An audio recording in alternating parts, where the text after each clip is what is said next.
Hello everyone welcome to my YouTube channel. आज चाहिँ मैले लङ टाइम पछाडि भिडियो लिएर आएको छु। यो भिडियो चाहिँ धेरै पुरानो हो, तर पनि मैले आज मात्र पोस्ट गर्दैछु। भिडियो पुरा हेरिदिनु होला है। म चाहिँ आन्टीले साग दिनु भएर भर्खर साग लिएर घर जाँदैछु। सो अहिले चाहिँ कस्तो हावाहुरी चलिरहेछ हाम्रोतिर चाहिँ देख्न सक्नुहुन्छ। एकदम सुक्खा लागिरहेछ। हाम्रोतिर मात्र हो कि यस्तो, तपाईँहरूकोतिर पनि छ यस्तो सुक्खा राम्रो लागेको? यहाँनिर देख्न सक्नुहुन्छ, यहाँ हाम्रो घर छेउमा चाहिँ पहिरो गएर यत्रो पहिरो गएर ए हुन्छ। यहाँ चाहिँ धमाधम काम गरिरहेछ भाइहरू अङ्कलहरू। बाटो चाहिँ यहाँनिर माथिदेखि पहिरो गएर यहाँदेखि पहिरो आएर सबै यहाँ माथिको सुन्तलाहरू पनि सबै झरेछ। यहाँ कुलोको बाटो खन्दै हुनुहुन्छ, फेरि यहाँ चाहिँ पहिरो जान्छ जस्तो लागिरहेछ। यहाँ परतिर धमाधम यहाँनिर खन्या हुनुहुन्छ।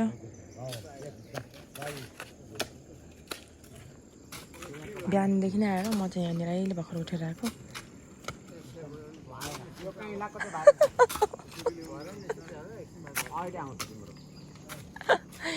यहाँ इस्कुस झ्याङ पनि भाँचेछ हाम्रो घर छेउमा, तर कस्तो कुहिरो लागिरहेको आज त बाफ्रे।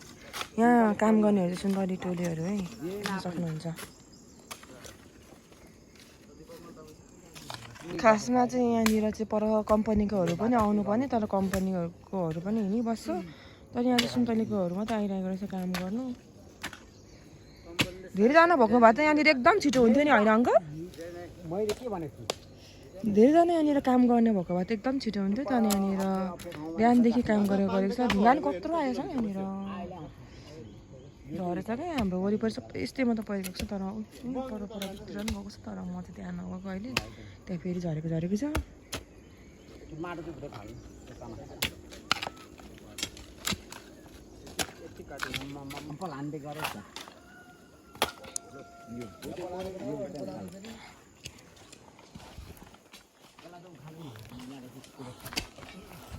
अहिले चाहिँ अब कुलो छिर्न थालेछ। कोलाको पर्दो तल पो पुगेछ।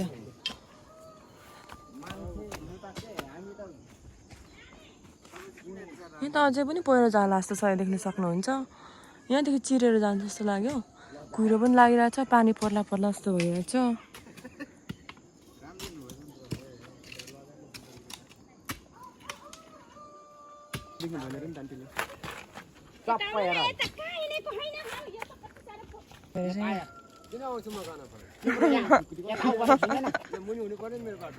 हामी बारीमा बगैँचाहरू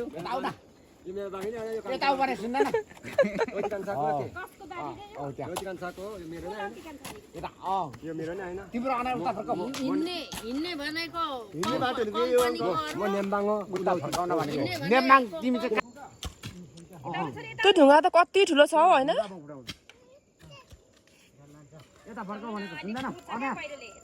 सन्त सङ्कल एक दुई चपरी माटो खन्नु सघाउनु लाठी तपाईँ पनि।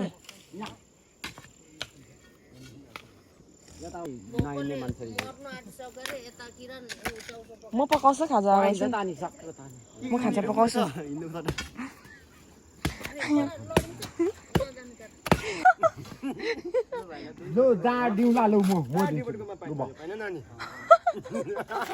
अङ्कल यति सकुना ज्याङ कट्याङ सन्देशमा आयो पनि धेरै गरेको अङ्कल नै। सन्देशले त्यस्तो गर्दैन पनि गरेको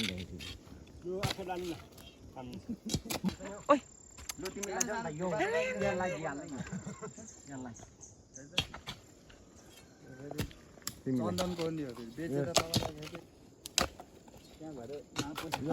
बिमलाको छोरालाई बिहा कम्पनीको टोलीहरूलाई चाहिँ एकछिन पठाउनु पर्ने होइन?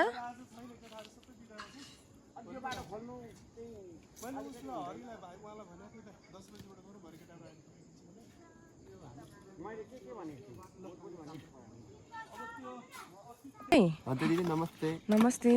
दसैँमा कहाँ गयो? म दसैँमा मामा घर गएँ अनि आफ्नो छर छिमेकीकोमा टिका लगाएँ। मतलब छर छिमेकी नभन्नु होइन, काका बडाहरूकोमा। ए अनि पैसा कति कमायो टिका लाएर? कति 11,000 भएको थियो होइन, तर त्यति धेरै कमाएको? कहाँ पुगेको छक्कै पऱ्यो। हामीले त यिनी खास त्यत्रो धेरै कमाएनौँ त। तपाईँ घरमा बाहेक कहीँ जानु भएन टिका लाउनु? छक्क पऱ्यो। हामी चाहिँ एक दुई घर चाहिँ गयौँ, तर त्यत्रो धेरै कमाएन। छक्क पऱ्यो। यहाँ चाहिँ के गर्नुलाई आएको अरे म भाइ तपाईँलाई एउटा कुरा भन्छु ल ल सुन्दै मामा घरमा चाहिँ 500 दिन्छ सबैले होइन अनि काकाहरूलाई चाहिँ 55 रुपियाँ 105 दिँदो रहेछ ल उयोबाट मेरो काका हुनुहुन्छ सुन्छ है फेरि गाई नभन्नु है ए बाई बाई गाई काम धमाधम गरिरहेछ फेभरेट कुरा नभन्नु है कसैलाई कोदोको जाँड को खाने अरे देवे पनि खाने कोदोको जाँड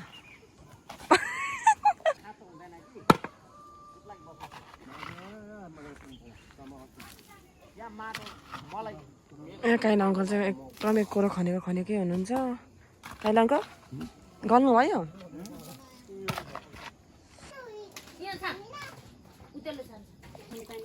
यसरी पो थाप्नुहुन्छ गाक्रो छैन नाना छैन नि कोदोमा मेरो त छ्याङ छान्नु आएको नानाको रुममा अहिले त छिटो नपकाउनु न छान्दैछु धमाधम साथी देख्नु सक्नुहुन्छ कति राम्रो कोदोको जाँड रहेछ नानाकोमा छान्दैछु कति खानुभयो अङ्कल कति खानुभयो चिया पानी खानुलाई यहाँ मैले नि अलिकति चहा किनेको हाम्रो हेन्सम भाइ है यहाँ चाहिँ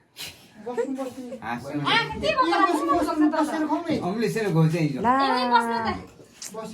डरलाग्दो भएछ अङ्कल कुन